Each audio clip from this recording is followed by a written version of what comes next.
Barão, eu fico surpreso com essa notícia, né? E aí é importante lembrar, fazer um histórico de por que estamos aqui. Tem uma disputa anterior, muito importante, rolando faz tempo, entre Ministério Público Federal e Polícia Federal pela prerrogativa de fechar ou firmar, chame como quiser, acordo de delação premiada. O STF, o Supremo Tribunal Federal, decidiu em julho, se não me engano, julho de 2018, no ano passado, portanto, que a Polícia Federal, sim, poderia fazer delação sem o aval do Ministério Público. O Ministério Público era contra, e nesse caso eu tendo a concordar com o Ministério Público, porque a Polícia Federal, afinal, não pode apresentar denúncia nem solicitar arquivamento de casos. Fica numa posição difícil para poder negociar acordo de delação premiada.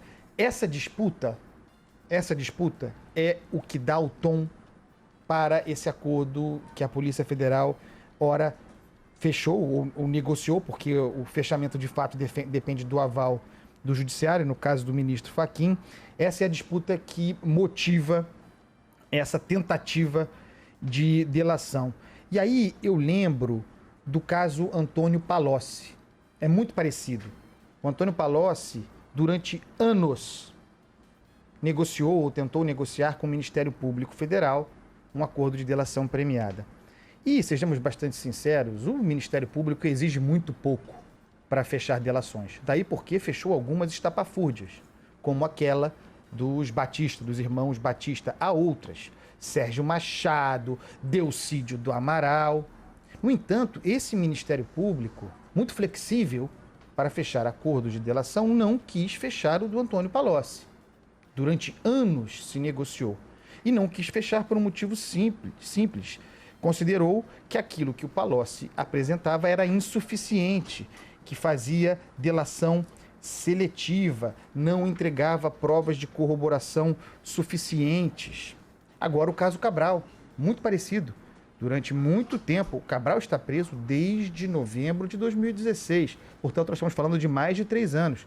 Durante muito tempo, o Sérgio Cabral se negou a conversar a esse respeito, porque não se assumia como um criminoso, não confessava os seus crimes. De repente, em fevereiro desse ano, ele mudou o tom e se colocou como alguém que havia participado do esquema criminoso, mas também sempre apresentando conteúdo insuficiente e seletivo. E no caso do Sérgio Cabral, Barão, tem um agravante, e você falou sobre isso mais cedo. O Sérgio Cabral é o chefe da quadrilha. Não é como Antônio Palocci, que era parte importante, mais parte. O Sérgio Cabral está no topo dessa pirâmide. O que tem a entregar nessa altura do campeonato, passado tanto tempo e tendo o Ministério Público Federal coletado todas as informações que coletou e chegado até onde chegou, sem dar peso ao que diz Sérgio Cabral? Muito pelo contrário, considerando que o Sérgio Cabral trabalhava contra a investigação, omitindo dados, manipulando informações, preservando indivíduos, inclusive a própria mulher. Dizem agora que o que Cabral oferece inclui ou promete incluir, porque precisa de prova, importantes nomes do judiciário, negociações para indicação de desembargadores, de ministros de tribunal superior. Será? E aí eu pergunto, por que só agora? Repito que está preso desde 2016. Repito também que ao longo desse período manipulou e ocultou informações e protegeu pessoas, até resolver, faz pouco, assumir os crimes.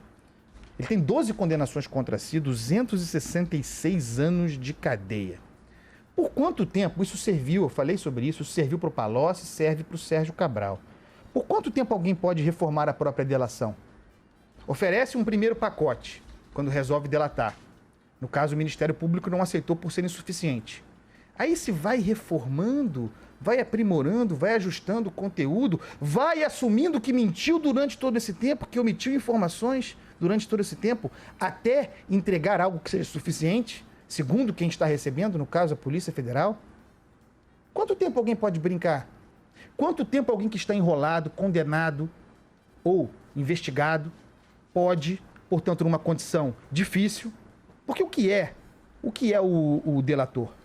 É alguém que está enrascado, é alguém que está ferrado, que está condenado em vias de ser condenado, e que entrega outrem para se safar, para ter algo em seu favor, algum benefício. Esse outrem acusado pode muitas vezes nem ser investigado. Quando há alguém como Sérgio Cabral, muito enrolado, que durante muito tempo mentiu, omitiu, fez de tudo, aliás, demorou para se assumir como criminoso, de repente alguém como Cabral resolve sair entregando? Qual o risco de que o esteja fazendo para incriminar outras pessoas, eventualmente não enrascadas, não enroladas, eventualmente inocentes, para se safar, passado todo esse tempo?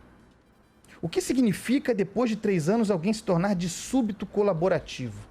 Essas são perguntas importantes no caso do Sérgio Cabral. O que o Sérgio Cabral tem para entregar de valor que não seja simplesmente um movimento para se safar e para alimentar a Polícia Federal nessa disputa com o Ministério Público Federal? Essas são as questões que eu deixo no ar. Evidentemente que o Augusto Aras, Procurador-Geral da República, já se manifestou em consonância com o Ministério Público, contrariamente ao aval, à chancela pelo Supremo dessa delação premiada. A bola está com o Fachin. Lembro que o Fachin foi o único ministro, salvo engano, o único ministro que, em julho do ano passado, em 2018, votou com a tese do Ministério Público, de que a Polícia Federal não poderia firmar acordos de delação premiada pelos motivos elencados por mim anteriormente. Não cheira bem essa delação do Sérgio Cabral. Barão, não cheira bem nada que vem do Sérgio Cabral, bem da verdade. Não, nada, absolutamente nada. Vamos ver agora qual vai ser a decisão do Supremo Tribunal Federal. Está nas mãos do ministro Fachin. Carlos Andreasa agora veste a camisa do Mengão. Boa sorte contra o Al Hilal. Um abraço, Andreasa. Bora, Mengão!